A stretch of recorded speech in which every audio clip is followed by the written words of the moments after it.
Hi, Jim. Year 2 of the Sunset Sip event. Sold out event last year. Smaller quarters this year. Moved to the new venue. Larger. Looks like another great turnout. Just talk about tonight's event. Yeah, we doubled from last year, and it's for the Guidance Center here in Long Beach. They work with kids and families, mental health issues. Brought on usually by a traumatic experience, violence in the neighborhood, violence at home, it could be drugs, could be a lot of different reasons why kids and families deal with the mental health issues, the anxiety, the depression. But last year's event was great. It was at the Yacht Club here in Long Beach. We needed a bigger venue.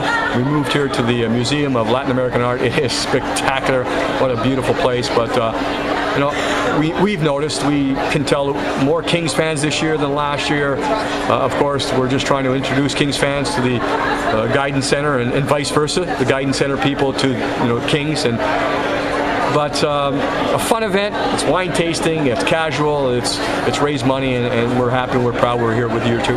Last year you talked about it being a learning event. You just kind of wanted to get your feet wet, and this year, like you said, it's a much bigger event. But what's going on with the Guidance Center in the last year? Obviously, they're moving over to the new building, but just talk about some changes here in the last calendar year. First of all, Guidance Center's been around for a long, long time here in Long Beach and surrounding areas. They work in Catalina Island, those types of things. So they've been around 60 years plus.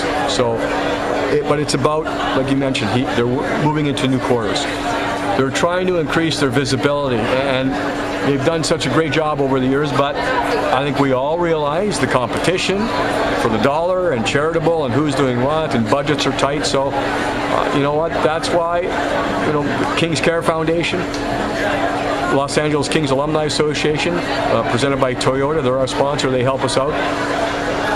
We've got to find ways to help groups like this. We do, and I just can't thank the Kings fans enough and the people that showed up tonight, because it just gives this Guidance Center an opportunity to grow and build and reach more people. Now, obviously, tonight's event, the focus is on the Guidance Center, but you can't help but notice a lot of Kings stuff here. Former Kings players, Marty McSorley, the Ice Crew's here. People, I'm sure, asking you questions about the lockout and want your take on that. I don't expect it to go as long as last time. I've talked to people on the inside, and they think it's not necessarily going to happen quickly, but I really do believe that since we don't have to figure out a salary cap, that's already done. There's a few tweaks. Sides, I'm not taking sides. We got to figure it out. It's a labor situation. The unfortunate part is that the Kings fans don't get a chance to go to Fozen Fury.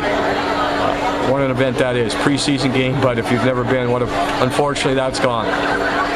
Perhaps the home opener against the New York Rangers might be in jeopardy. What a moment that would have been for the Kings fans. You open up at home against a team that's one of the favorites to win the Stanley Cup, and you're the defending Stanley Cup champion. You raise the banner, your fans, those types of things. So it's difficult. I don't expect it to go as long as last time. I'm expecting a month to 6 weeks, and I hope we're back on the ice. No one wants to have this situation happening, but especially Kings fans, because we got to have a chance to put the final moment on last year's season. Of course, that would be raise the banner. Now, there was another charity event just a couple days ago, the Kings Golf Tournament, and from what I hear, you might have overheard Dean Lombardi making an interesting comment. I heard him make a lot of interesting comments. Perhaps you can. One about the players and their position here during the negotiations. That's a good point. It was very interesting. Dean, I thought, did a great job. First of all, he explained the situation overall, and then he went into it. He's management. He's the GM. He's the president. But he said the most important thing for him was for the players to stick together. Well, the players' fight is against his group. That they're trying to work things out, and maybe we figured out a reason, or one of the reasons why the Kings were able to win the Stanley Cup last year. When you have your GM talking like that about the unity that's needed within the players, even in a labor negotiation where it's kind of side against side, it shows you what's going on, and team unity is the number one important thing, and that's what he wants from his players. You were a player rep back in the day. I would imagine that the negotiations are a little bit more intense and a little more involved these days than they were back when you were involved. Just a guess? Yeah, a little more complicated. Certainly back in the day, as players, we were not as organized. We didn't have the knowledge that players do now to go up into negotiations with a little bit of information. Information is power, and you do those types of things. And we didn't have that back then, but it's just one thing I can't do is take sides. I'm a former player. It's not about sides right now. It's about getting it done.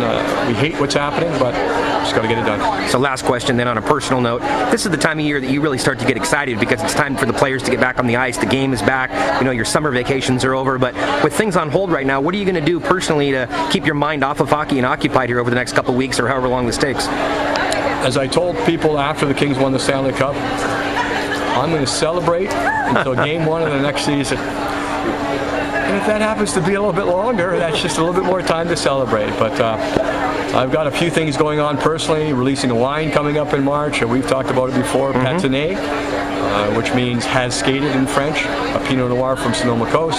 So I'm kind of starting a business. Whoever's done that out there, you know what it's like, and it's very difficult. So a lot of those things going on, but always keeping my finger on the pulse of what's happening in the NHL because the Kings were spectacular. You have to be great to win the Stanley Cup. But 16-4 and the way the Kings won it was just spectacular, and we've got to get back to work. All right, Foxy. Hope to see you soon. Thank you. Thanks.